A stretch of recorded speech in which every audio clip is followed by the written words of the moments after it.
আসসালামু আলাইকুম প্রিয় দর্শক, অন্য মঞ্চের আলাপ চাইতায় আপনাদের সকলকে আমন্ত্রণ জানাচ্ছি।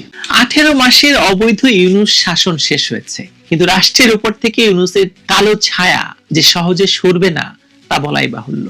সবচেয়ে বড় কথা হলো, ক্ষমতা দখল করে নিজের মামলা বাতিল, সর্বোচ্চ কর সুবিধা গ্রহণ, বিশ্ববিদ্যালয়ের লাইসেন্স, মোবাইল ব্যাংকের লাইসেন্স সহ আরো কি কি নিয়েছেন তা ধীরে ধীরে বেরোতে শুরু করেছে। কিন্তু যেতে যেতে এই ধুরন্ধর ইউনূস নিজের জন্য আরো 1 বছরের রাষ্ট্রীয় খরচের সর্বোচ্চ নিরাপত্তা নিশ্চিত করতে এসএসএফ এর সুবিধা নিতে নিজেকে ভিভিআইপি ঘোষণা দিয়ে গেজেট প্রকাশ করেছেন, তাও খুব গোপনে। যাওয়ার মাত্র 2 দিন আগে একজন বিদায়ী প্রধান উপদেষ্টা, যিনি নির্বাচনের পর দায়িত্ব হস্তান্তর করেছেন, তিনি কেন 1 বছরের জন্য এমন কঠোর নিরাপত্তায় বলয় চাইলেন বলুন তো? তিনি কি বাস্তবে কোনো নিরাপত্তার ঝুঁকির মুখে আছেন, নাকি তিনি জানেন যে তার শাসনামলে যেভাবে রাষ্ট্র পরিচালিত হয়েছে তার প্রতিক্রিয়া হতে পারে তীব্র, যে কোনো সময় তার উপর আসতে পারে জনগণের আঘাত? ডক্টর মোহাম্মদ ইউনূসের গত 18 মাসের শাসনামল বাংলাদেশের রাজনৈতিক ইতিহাসে এক নজিরবিহীন অধ্যায় হিসেবে চিহ্নিত হয়ে থাকবে। তথাকথিত বিপ্লব বা মব ভায়োলেন্সের মাধ্যমে 2024 সালের আগস্ট মাসে আওয়ামী লীগ সরকারকে উৎখাত করে ক্ষমতায় বসার পর থেকে তিনি নিজেকে যেভাবে আইনের ঊর্ধ্বে নিয়ে গেছেন তা বিস্ময়কর। একজন নোবেল বিজয়ী হিসাবে আন্তর্জাতিক পরিমণ্ডলে তার যে ভাবমূর্তি ছিল, দেশের শাসকের আসনে বসে তিনি তা নিজেই ধূলিসাৎ করে দিয়েছেন। তার বিদায় বেলায় নিজের নিরাপত্তা নিশ্চিত করার জন্য যে আইনি কাঠামো তিনি তৈরি করে গেছেন, তা কেবল তার চতুরতাই প্রমাণ করে না, বরং এটি তার গভীর নিরাপত্তাহীনতা এবং ভয়ের বহিঃপ্রকাশ। একজন জননন্দিত নেতা কখনোই বিদায়ের পর বন্দুকের নলের পাহারায় জনবিচ্ছিন্ন হয়ে বাঁচতে চান না, কিন্তু ইউনূস ঠিক সেটাই বেছে নিয়েছেন। গত 10ই ফেব্রুয়ারি 2026 তারিখে প্রকাশিত একটি সরকারি গেজেট এই ভয়ের রাজনীতির দালিলিক প্রমাণ। নির্বাচনের মাত্র 2 দিন আগে এই গেজেট প্রকাশ করা হয়েছে এবং তাও গোপন রাখা হয়েছে। সেটি মাত্র বেরিয়েছে গত 2-3 দিন আগে। অন্তর্বর্তী সরকারের প্রধান উপদেষ্টা হিসেবে দায়িত্ব ছাড়ার ঠিক আগ মুহূর্তে নিজের জন্য 1 বছরের ভিভিআইপি মর্যাদা এবং এসএসএফ এর সুরক্ষা নিশ্চিত করেছেন ডক্টর ইউনূস। রাষ্ট্রপতির আদেশ ক্রমে মন্ত্রী পরিষদ সচিব মোহাম্মদ সাইফুল্লাহ পান্না স্বাক্ষরিত এই প্রজ্ঞাপনটি জারি করা হয় বিশেষ নিরাপত্তা বাহিনী আইন 2021 এর ধারা 2 এর ক এর ক্ষমতা বলে। এই আইনের মাধ্যমে তিনি ক্ষমতা ছাড়ার পরও অতি গুরুত্বপূর্ণ ব্যক্তি হিসেবে রাষ্ট্রের সর্বোচ্চ নিরাপত্তা বলয়ে থাকবেন। সাধারণ মানুষের প্রশ্ন উঠবে যে, যেখানে তিনি নিজেকে জাতির ত্রাতা বা সেবক হিসাবে দাবি করতেন, সেখানে বিদায়ের পর কেন তাকে জনগণের করের টাকায় 1 বছর ধরে নজিরবিহীন নিরাপত্তা দিতে হবে? হয়তো তিনি বলবেন যে এর আগেও উপদেষ্টারা নিয়েছেন, কিন্তু সেটি নিয়েছিলেন মাত্র 3 মাসের জন্য। 2009 সালে যখন নির্বাচন হয়, নির্বাচনের পরে প্রধান উপদেষ্টা 3 মাসের জন্য সেটি নিয়েছিলেন, আর উনি নিয়েছেন 3-4-12 মাস, 1 বছরের জন্য। বাংলাদেশের রাজনৈতিক সংস্কৃতিতে সাবেক সরকার প্রধানদের নিরাপত্তা প্রদানের রেওয়াজ থাকলেও ইউনূসের এই পদক্ষেপটি সম্পূর্ণ ভিন্ন এবং উদ্দেশ্য প্রণোদিত। এর আগে 2006 সালের 29 অক্টোবর তৎকালীন তত্ত্বাবধায়ক সরকারের প্রধান উপদেষ্টাকে বিদায়ের পর 3 মাসের জন্য বিশেষ নিরাপত্তা দেওয়া হয়েছিল। সেই সময় রাজনৈতিক অস্থিরতা সত্ত্বেও 3 মাসকে যথেষ্ট মনে করা হয়েছিল। অথচ ডক্টর ইউনূস সেই সময়সীমা বাড়িয়ে 1 বছর করেছেন। জ্যেষ্ঠ সাংবাদিক মাসুদ কামাল যথার্থ প্রশ্ন তুলেছেন, মানে আগের আইনে যেখানে 3 মাসের বিধান ছিল, সেখানে নতুন করে 1 বছর করা হলো কেন? এটি কি সম্ভাব্য জনরোষ বা মব পরিস্থিতির আশঙ্কা থেকে নেওয়া সিদ্ধান্ত? স্বাভাবিকভাবে উত্তরটি স্পষ্ট।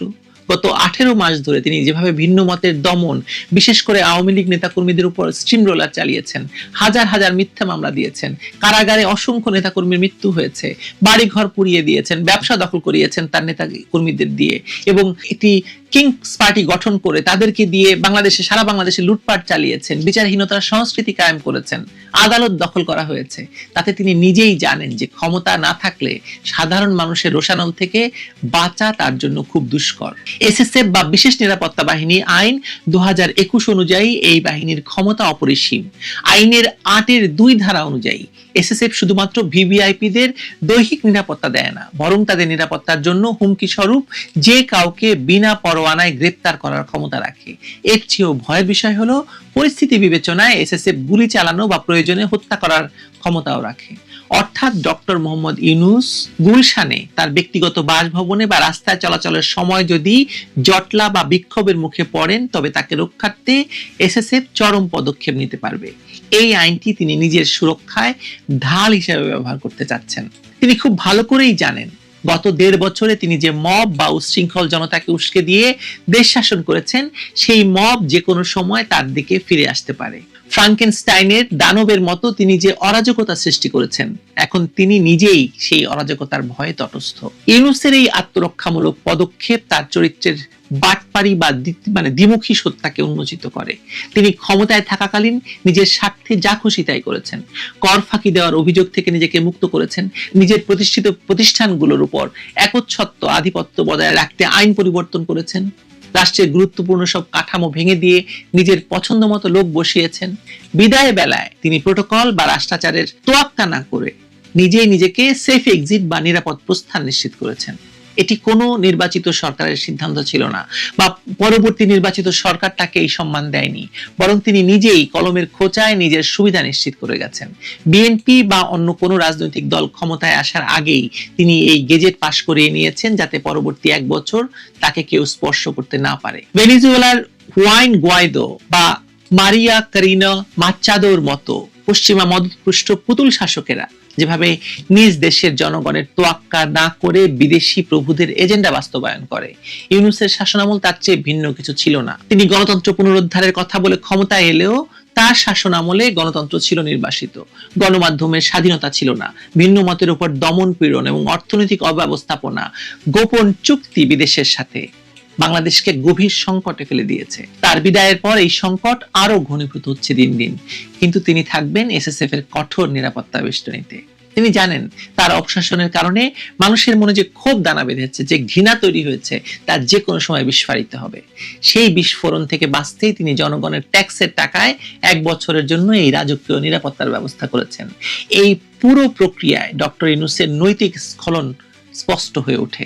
তিনি সারা জীবন দারিদ্র্য বিমোচন এবং মানুষের ক্ষমতায়নের কথা বলেছেন। তিনি আজ নিজেকে সাধারণ মানুষ থেকে বিচ্ছিন্ন করতে সর্বোচ্চ দেয়াল তুলে দিয়েছেন। তিনি যদি সত্যি দেশের জন্য কাজ করতেন, যদি তার 18 মাসের শাসনামল ন্যায় এবং ইনসাফ ভিত্তিক হতো, তবে তার এত ভয়ের কারণ ছিল না। কিন্তু তিনি জানেন তিনি যা করেছেন তা ছিল অবৈধ, তার সরকার ছিল অবৈধ এবং অন্যায্য। তিনি একটি নির্বাচিত সরকারকে উৎখাত করে অবৈধভাবে ক্ষমতা দখল করেছিলেন এবং সেই ক্ষমতা কুক্ষিগত করতে রাষ্ট্রের সব যন্ত্রকে ব্যবহার করেছেন। এখন ক্ষমতা নেই, তাই রাষ্ট্রের বন্দুকের নলের উপর ভরসা করা ছাড়া তার আর কোনো গতি নেই। এটিতে এখন নিশ্চিতভাবেই বলা যায় যে ডক্টর মোহাম্মদ ইউনূস অত্যন্ত সুপরিকল্পিতভাবে এবং ঠান্ডা মাথায় নিজের আখের গুছিয়েছেন। তিনি কেবল অর্থনৈতিকভাবে লাভবান হননি, বরং নিজের ভবিষ্যৎ নিরাপত্তা নিশ্চিত করতে রাষ্ট্রের আইনকেও নিজের মতো করে ব্যবহার করেছেন। 18 মাস ধরে তিনি যে মব কালচার বা উচ্ছৃঙ্খল জনতাকে ব্যবহার করে রাজনীতি করেছেন, এখন তিনি নিজেই সেই মবের ভয়ে ভীত।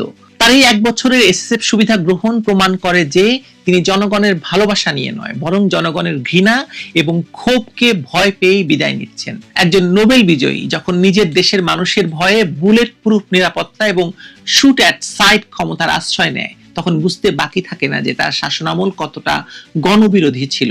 ইতিহাস তাকে মনে রাখবে একজন নিষ্ঠুর ভয়ঙ্কর শাসক হিসাবে, যিনি জনরোষ থেকে বাঁচতে শেষ মুহূর্তে রাষ্ট্রের ক্ষমতাকেও অপব্যবহার করে গেছেন।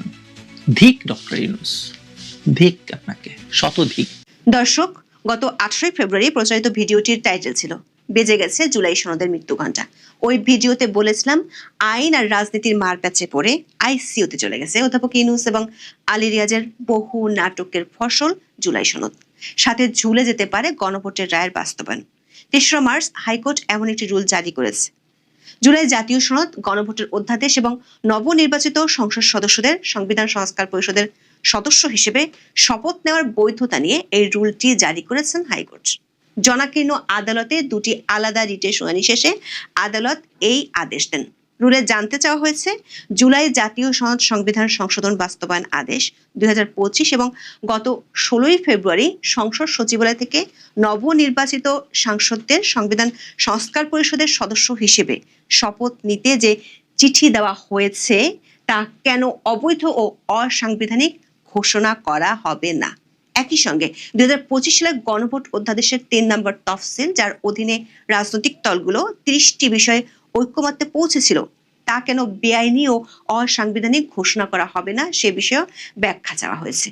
আগামী 4 সপ্তাহের মধ্যে সংশ্লিষ্টদের রুলের জবাব দিতে বলা হয়েছে।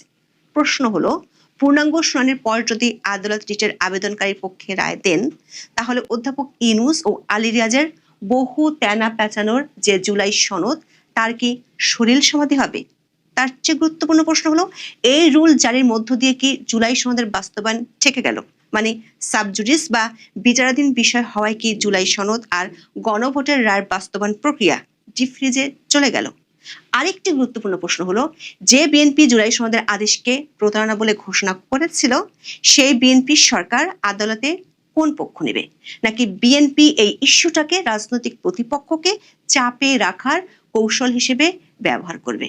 কারণ আদালতে জুলাই সনদ এবং গণভোট নিয়ে এমন নড়াচড়া শুরু হওয়ায় বেশ চাপে আছে বিরোধী পক্ষগুলো।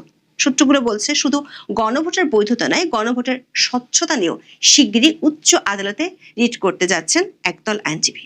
বিস্তারিত জানতে চলুন যা যাক বিশ্লেষণ। জাতীয় ঐক্যের নামে নিজের পছন্দসই রাজনৈতিক দলগুলোকে নিয়ে বৈঠকের পর বৈঠকের আয়োজন করেছিলেন মোহাম্মদ ইউনূস। আমেরিকা থেকে উড়িয়ে নিয়ে এসে ঐক্যমত্যে সে নাটকের কর্ণধার করা হয় ডক্টর আলী রিয়াজকে। শুরু থেকে সেই নাটক নিয়ে বহু সমালোচনা হয়। বর্তমান স্বরাষ্ট্রমন্ত্রী সালাউদ্দিন আহমেদ 2025 সালের 26শে জুন অভিযোগ করেছিলেন, জাতীয় ঐকমত্য কমিশনের পক্ষ থেকে চলা সংস্কার কার্যক্রমে আলাপ আলোচনার চেয়ে খাওয়া দাওয়া বেশি হচ্ছে। শেষে নোট অফ ডিসেন্ট রাখা না রাখা নিয়ে এক প্রস্থ নাটকের পর 2025 সালের 17 অক্টোবর 20টিরও বেশি রাজনৈতিক দল জুলাই সনদে সই করে। এতে মোট 84টি সংস্কার প্রস্তাব করা হয়েছে, যার মধ্যে 47টির জন্য সংবিধান সংশোধন করতে হবে। উল্লেখযোগ্য প্রস্তাবগুলোর মধ্যে আছে প্রধানমন্ত্রীর মেয়াদের সময়সীমা সর্বোচ্চ 10 বছর নির্ধারণ এবং রাষ্ট্রপতির ক্ষমতা বাড়ানো। তবে জুলাই সনদ বাস্তবায়ন কিভাবে হবে তা নিয়ে দলগুলোর মধ্যে তীব্র মতবিরোধ দেখা দেয়। এরপর গত 13ই নভেম্বর ত্রয়োদশ জাতীয় সংসদ নির্বাচনের দিনই গণভোট আয়োজনের সময় নির্ধারণ করে জুলাই জাতীয় সনদ বাস্তবায়ন আদেশ জারি করা হয়। এই গণভোট নিয়ে বিএনপির বিরোধিতা থাকলেও পরে জাতীয় নির্বাচনের দিন গণভোট হতে পারে বলে বিএনপি মত দিয়েছিল। শেষ পর্যন্ত গত 12ই ফেব্রুয়ারি জাতীয় সংসদ নির্বাচনের দিন গণভোট অনুষ্ঠিত হয়। গণভোটে হ্যাঁ জয়যুক্ত হয়, কিন্তু বিসমিল্লাতেই হোঁচট খায় জুলাই সনদের বাস্তবায়ন প্রক্রিয়া। কারণ বাংলাদেশের ত্রয়োদশ জাতীয় সংসদ নির্বাচনে বিজয়ীরা সংসদ সদস্য হিসেবে শপথ নিলেও সংবিধান সংস্কার পরিষদের সদস্য হিসেবে শপথ নেননি বিএনপির সাংসদরা। তাতে জুলাই সনদের বাস্তবায়ন নিয়ে অনিশ্চয়তা দেখা দেয়। বিএনপির এই রাজনৈতিক বার্তার পর কয়েকদিনের মধ্যে জুলাই সনদ আর গণভোটকে নেওয়া হয় কোর্টের এজলাসে। সুপ্রিম কোর্টের আইনজীবী চৌধুরী মোহাম্মদ রেদওয়ানী খোদা 23শে ফেব্রুয়ারি জুলাই জাতীয় সংবিধান সংস্কার বাস্তবায়ন আদেশ এবং গণভোট অধ্যাদেশের 3 ধারা ও তফসিলের বৈধতা চ্যালেঞ্জ করে একটি রিট করেন। গত সপ্তাহে জুলাই জাতীয় সংবিধান সংস্কার বাস্তবায়ন আদেশ এবং এর আলোকে সংবিধান সংস্কার পরিষদ সদস্যদের শপথের জন্য 16ই ফেব্রুয়ারি সংসদ সচিবালয় থেকে দেওয়া চিঠির বৈধতা চ্যালেঞ্জ করে সুপ্রিম কোর্টের আইনজীবী গাজী মোহাম্মদ মাহবুব আলম অন্য রিটটি করেন। রেদওয়ানী খোদার করা রিট আবেদনে বলা হয়, জুলাই জাতীয় সংবিধান সংস্কার বাস্তবায়ন আদেশ এবং গণভোট অধ্যাদেশের 3 ধারা ও তফসিল সংবিধানের সঙ্গে সাংঘর্ষিক হওয়ায় কেন আইনগত কর্তৃত্ব বহির্ভূত ঘোষণা করা হবে না, এ বিষয়ে রুলের প্রার্থনা করা হয়েছে। রুল হলে তা বিচারাধীন অবস্থায় গণভোট অধ্যাদেশের 3 ধারা ও তফসিলের কার্যক্রম থেকে বিরত থাকতে অন্তর্বর্তীকালীন নির্দেশনা চাওয়া হয়েছে রিটে। অন্যদিকে আইনজীবী মাহবুব আলমের রিটে বলা হয়, জুলাই জাতীয় সংবিধান সংস্কার বাস্তবায়ন আদেশ এবং এর আলোকে সংবিধান সংস্কার পরিষদের সদস্য হিসেবে শপথের জন্য 16ই ফেব্রুয়ারির চিঠি সংবিধানের সঙ্গে সাংঘর্ষিক হওয়ায় কেন বাতিল ঘোষণা করা হবে না, এ বিষয়ে রুল চাওয়া হয়েছে।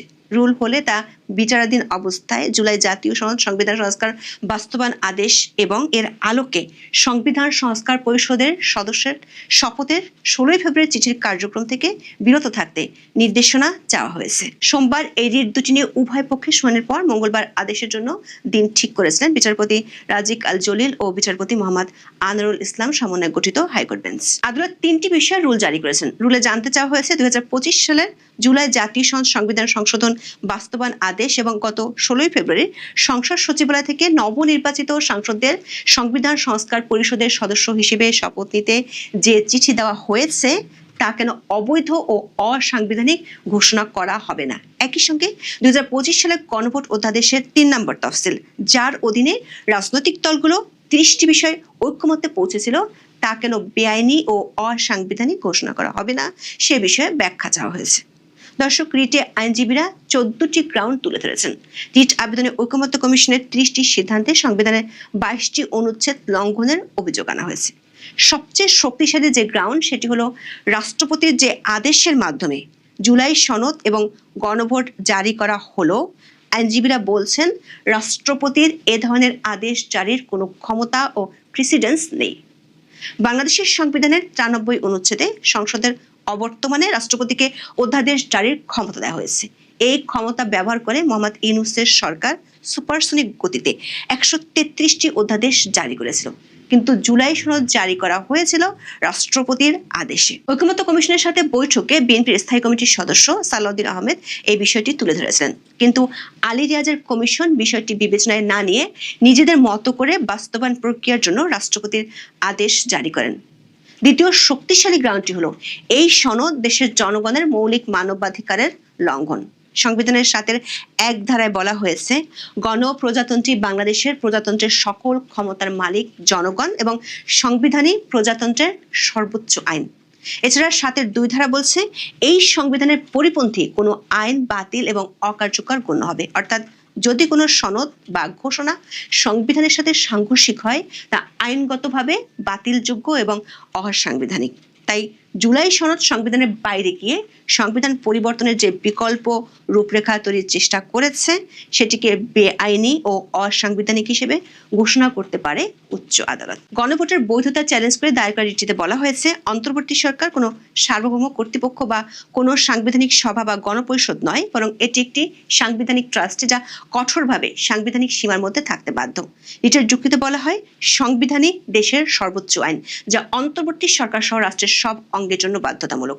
সাংবিধানিক অনুমোদন ছাড়া ক্ষমতার যে কোনো চর্চা নিয়ম বিরুদ্ধ ও বাতিলযোগ্য। প্রয়োজন, সুবিধা বা রাজনৈতিক উত্তরণের যুক্তিতে সংবিধান লঙ্ঘন কোনোভাবেই ন্যায়সঙ্গত হতে পারে না। আইনজীবীরা বলছেন, বিএনপির সাংসদরা যে সংবিধান সংস্কার পরিষদের সদস্য হিসেবে শপথ নেননি, তারা এই যুক্তিতে সংবিধান লঙ্ঘনের দায় থেকে বেঁচে গেছেন। সেক্ষেত্রে জামাত ও এনসিপি 77 জন সাংসদ সংবিধান লঙ্ঘনের দায়ে ফেঁসে যেতে পারেন। আইনজীবীরা বলছেন, সবচেয়ে বড় প্রশ্ন হলো, যেহেতু সংবিধানে সংবিধান সংস্কার পরিষদের কোনো অস্তিত্ব নেই, তাই এই শপথ কে পড়াবেন সেটিও বলা নেই। কে কাকে শপথ পড়াবেন সে বিষয়টি সংবিধানের তফসিলে পরিষ্কার উল্লেখ থাকলেও সংবিধান সংস্কার পরিষদের সদস্যদের কে শপথ পড়াবেন তা বলা নেই। তাছাড়া জুলাই সনদ বাস্তবায়ন আদেশেও বিষয়টি পরিষ্কার নাই। সুতরাং জামাত ও এনসিপির সদস্যদের সংবিধান সংস্কার পরিষদের সদস্য হিসেবে শপথ পড়ানোয় সিসির এখতিয়ার নিয়ে আদালতের শুনানিতে প্রশ্ন উঠতে পারে। আদালতের শুনানিতে সাংবিধানিক প্রশ্ন হিসেবে একটি বড় ইস্যু হতে পারে, এটি এমনটাই মনে করছেন আইনজীবীরা। দর্শক, আদালত পাড়ায় এখন এই দুটি রিট আর তার প্রেক্ষিতে আদালতের রুল জারি করার বিষয়টা টক অব দ্য ইস্যু হয়ে গেছে। বাংলাদেশের বিচার ব্যবস্থার কাঠামো অনুযায়ী এ ধরনের রাজনৈতিক ইস্যুতে দায়ের করা রিটগুলোর ভবিষ্যৎ অনেকটাই নির্ভর করে সরকার পক্ষ কি চায় তার উপর। আইনজীবীদের একটি অংশ বলছে, এরই মধ্যে পরিষ্কার গণভোটটি হয়েছে খুবই দুর্বল ও প্রশ্নবিদ্ধ একটি প্রক্রিয়া, এবং যে জুলাই সনদের উপর জনগণের মতামত নেওয়ার জন্য এই গণভোট নেওয়া হয়েছে সেই সনদের অনেকগুলো প্রস্তাবই বিএনপির নোট অফ ডিসেন্ট বা আপত্তি ছিল। এমনকি বিএনপির শীর্ষ নেতৃবৃন্দ আলী রিয়াজের বিরুদ্ধে প্রতারণার অভিযোগ তুলছিলেন। সেজন্যই সেই প্রশ্নবিদ্ধ গণভোট এবং নোট অফ ডিসেন্ট সম্বলিত জুলাই সনদে উল্লেখিত প্রস্তাবসমূহ বাস্তবায়নে বিএনপি যে ক্রিটিক্যাল থাকবে সেটি স্বাভাবিক। যদিও বিএনপি সংস্কার চায় না বা জুলাই সনদ বাস্তবায়ন করবে না এমন কথা বলেনি, বরং তাদের অবস্থান হলো জুলাই সনদের যেসব প্রস্তাবে তারা একমত হয়েছে এবং যেসব সংস্কার প্রস্তাব তাদের 31 দফা ও নির্বাচনী ইশতেহারে আছে সেসব সংস্কার তারা করবে। রাষ্ট্রপতির জারি করা জুলাই জাতীয় সনদ সংবিধান সংস্কার বাস্তবায়ন আদেশ অনুযায়ী গণভোটে হ্যাঁ বিজয়ী হলে নির্বাচিত সংসদ সদস্যরা একই সাথে সংবিধান সংস্কার পরিষদের সদস্য হিসেবেও কাজ করবেন। 60 সদস্যের কোরাম হলেই এই পরিষদ কাজ করতে পারে।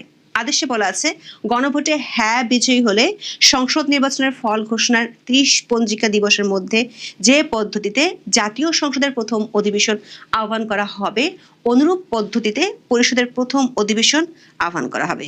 তবে বিএনপি এই পরিষদের সদস্য হিসেবে শপথ না নিলেও জামাত এবং এনসিপির 77 জন নির্বাচিত সংসদ সদস্য একই সাথে সংসদ সদস্য ও সংবিধান সংস্কার পরিষদের সদস্য হিসেবে শপথ নেন।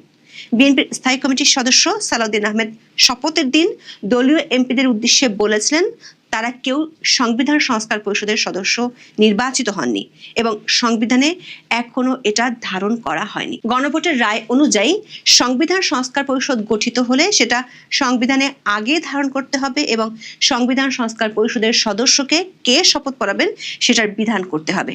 এমন ফর্ম সংবিধানের তৃতীয় তফসিলে আসবে।